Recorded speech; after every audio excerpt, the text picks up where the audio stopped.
Oh, come on, man. I just met you yesterday and you're here today. So since you're here, I'm guessing you're hungry. So let's do some dishes. So are you guys ready to the cook? What are we making? So I'm thinking let's do chicken meatballs on orzo. We'll do a starter of a floating kibbe. That will be great. And let's do a menti, aka shush barak. Let's do it. Let's go.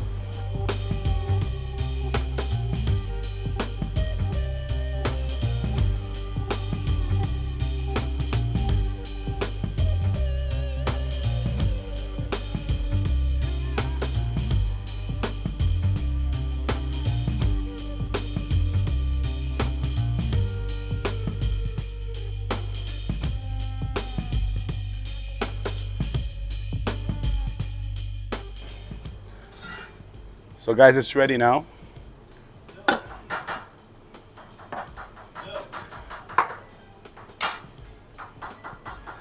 So yeah, let's eat.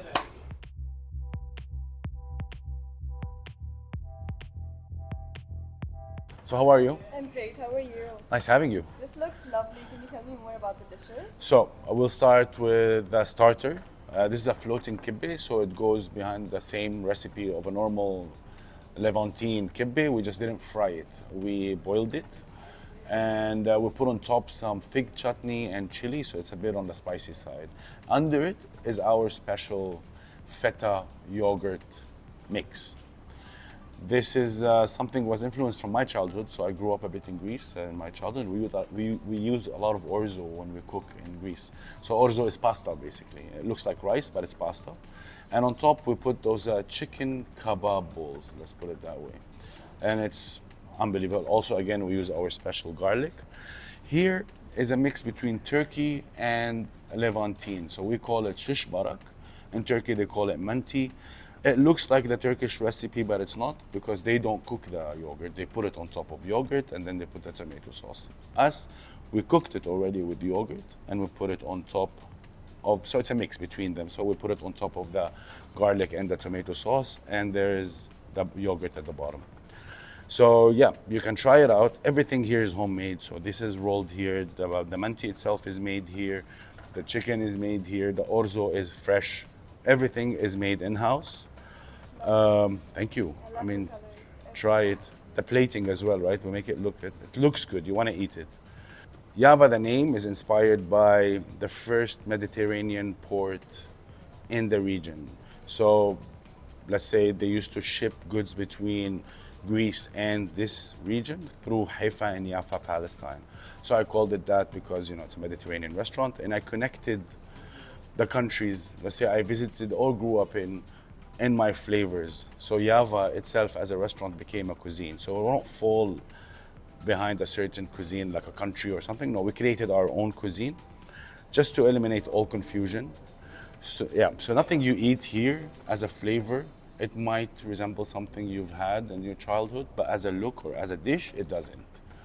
The funny thing is about the floating kibbe, a lot of people think it's a dumpling or inspired by dumplings. Probably is, because everything I think stuffed or put in whatever the dough that we use on as a cover of all the meat, it does look like a dumpling, and I think that's where the inspiration came from. Maybe I'm wrong, I'm not sure, but that's a lot of people compare it to dumplings. And dumplings are amazing, so try it. It does look like a dumpling.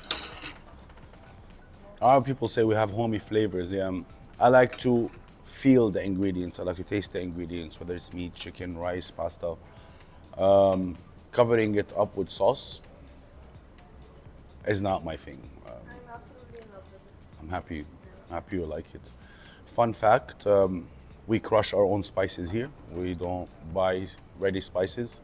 So since you guys couldn't stop talking about the table since you walked in, these I found copper trays. So there's a market in Sharjah. It's an open yard, and you find like scrap stuff. And I found 18 of these trays. So I bought them, designed glass on top, put a leg, and I made all these tables from scratch basically. And I put, each table has its own identity. This one has rosaries, Mediterranean rosaries. This has the traditional Palestinian dress. what's it called? And yeah, each one has its own identity. And they became part of Java. Like people come in and they love the tables. I actually got offered to sell a couple of them, and I said no.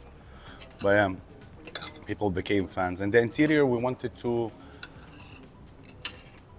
One common thing throughout this whole region, the 21 countries on the Mediterranean, the facade looks the same, almost. They have those green shutters, ancient doors, rocky houses, little aisles and stone aisles like between the streets. And inside the houses, they all look the same. They have white interior, everything's white, colorful furniture, nothing goes together. It's like moms collected furniture like throughout their childhood and they put it in their house, you know. And we tried to get that somehow. So yeah, this is where the inspiration of the interior came from. The rugs and, you know, it's like you're in someone's house. Trying to change that a bit now, but so far it's been popular.